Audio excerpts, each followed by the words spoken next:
What's up, guys, and welcome to Sports Gaming Network. And this is episode 1 of the Chicago White Sox Franchise. Alright, guys, so in this episode, we're really focusing on going through the team and looking at our roster and seeing what we have to work with, seeing the prospects we like, maybe the prospects we don't like that we might want to, deal, see what we can get back for them. We're also going to be in here going through how this franchise will work and what the ground rules will be, for us as far as how many games can we play, how can we get into games, maybe if we start making a lot of trades, maybe we put limits on trades. I don't know. We'll listen to what, feedback on things like that. So if we want to first get into one of the players that we really like in this organization, that would really start with Michael Kopech. Michael Kopech is definitely a centerpiece. At a 71 overall, he's definitely a young, talented guy. In real life, the man throws absolute, missiles from the mound. He's a starting pitcher that you would want to go out there and start a Game 7 for you. Clearly Michael Kopech is, the guy to build your team around. If Michael Kopech isn't the guy, then it's Eloy Jimenez. Eloy is clearly, a elite outfield prospect. Can hit for power, can, hit for contact. Not the fastest on the bases, not the best fielder. Hopefully that's something we can develop him into. But for now, in this game at least, getting a young guy that can hit is something that is, comes at a premium. And so for us to start out with Eloy is definitely a plus. Yeah, I'm very excited to start with a big, tall outfielder that can hit already. I think, like you said, the things that he needs to work on are things like in the field. His fielding isn't too great, and his arm strength isn't very good. And I think his durability needs to improve a little bit because we can't have guys that we can't rely on to stay healthy in the lineup. So now that we've kind of gone through, clearly, at this point, those are the two guys that everyone's going to focus on. Those are our favorite guys, in the organization. If we had to pick two guys, both a position player and a pitcher, those are the guys that we would go with. So Carlos Rodon, he's a young arm, got a little bit of potential on him. I think that they actually had him up last year. He was okay. Ronaldo Lopez is, at the major league level, at least for us, I feel like he's the center stone pitcher. I mean, he's got that high potential. He's still only 24 years old. I know he's on a renewal, so you're going to get him for cheap.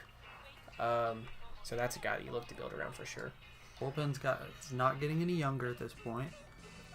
We need to definitely find pitching help overall, but definitely bullpen help because bad bullpen play can lose you ball games. Jace Fry was a guy that was not supposed to be this good this year. Turned out to be a really good prospect. So hopefully we can definitely continue to grow with him. A good closer is always a good thing to have. Absolutely. Wellington Castillo is a good catcher. He's 30 years old, so he's getting a little bit older, but, in terms of, having players, 30 is definitely doable. Good catchers are hard to come by, so a 30-year-old catcher that's an 83 overall is serviceable for now. A guy that we didn't mention earlier is Zach Collins. That is the guy that we want to groom in our farm system when it comes to the catcher position. Jose Abreu, he's getting older, but maybe that's a guy we look at moving at the deadline, depending on where our record is, what he's doing. Yeah.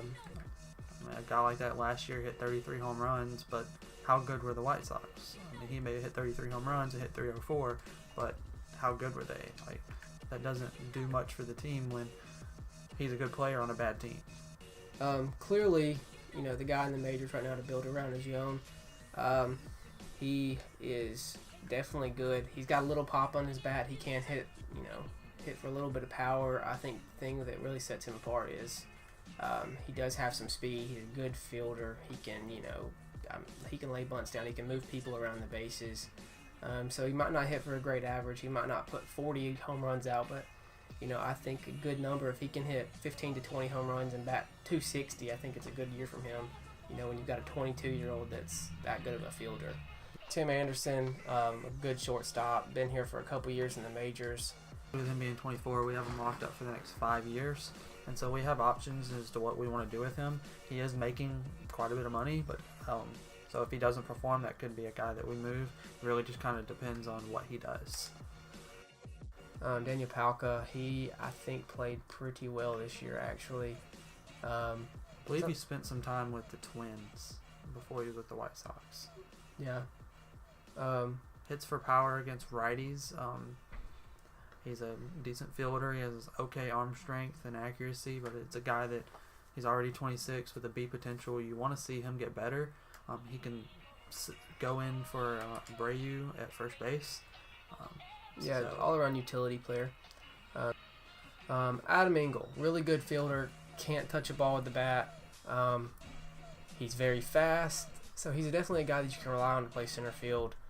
But if you want to get a 300 average out of an outfielder, it's not going to happen from Adam Engel. If he hits 220, it's probably going to be a decent year. So he's a guy that you don't want to keep around forever. But he's definitely going to be a strong point on defense for the first year.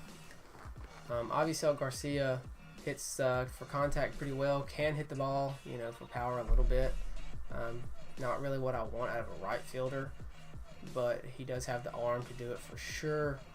That's a guy you want to see what his stats look like. And if he has good stats and the team's not good, maybe you move on. That's a guy that, come contract time, do you want to pay him $8 million when he wants it? Just a wait and see game.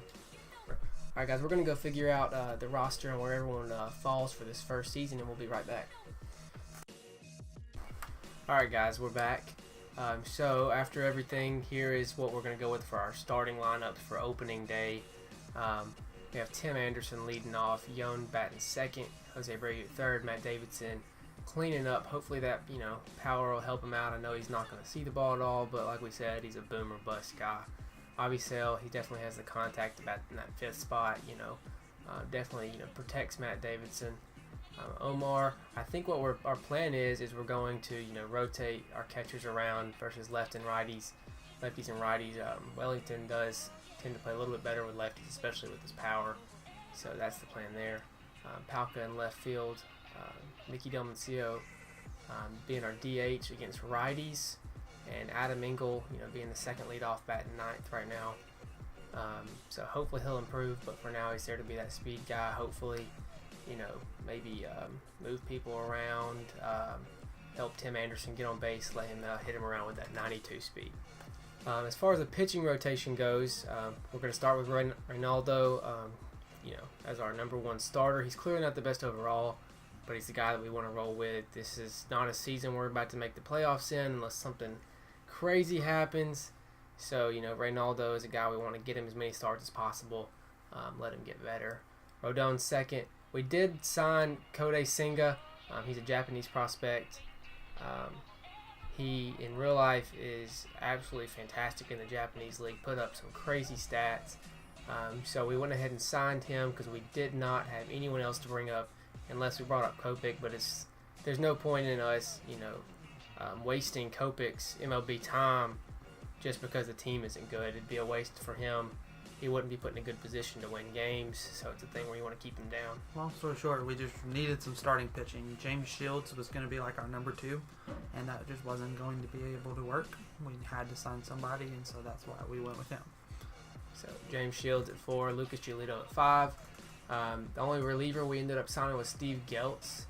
And then, and Bruce Rondon. We signed him. Fits into what we do, 96 velocity, so that's the plan for now. Jace Fry is the closer. Nate Jones is our setup man. And that's what we're going with. Alright guys, so just a little housekeeping on how we're going to be doing this. So clearly we're going to play opening day, see the roster, see the lineup, get Reynaldo a start, see what happens there. But as far as how we're going to do the series, I feel like what we're going to do is we're going to try to play a game per episode. And especially for the first season, that we're going to try to get through it pretty quickly. Hopefully, we can develop some players and get our guys into the system, and then it'll be a little bit more, exciting. We can win a few more games once we get our guys in there. So I think the plan right now is to play about one game per month actually going into it. And so each episode will be a month long. So we'll play the one game. We'll go back through the rest of the games for the month, see what happened, maybe check out some stats for a couple of them. Maybe go through some scouting, see what's happening in the minor leagues.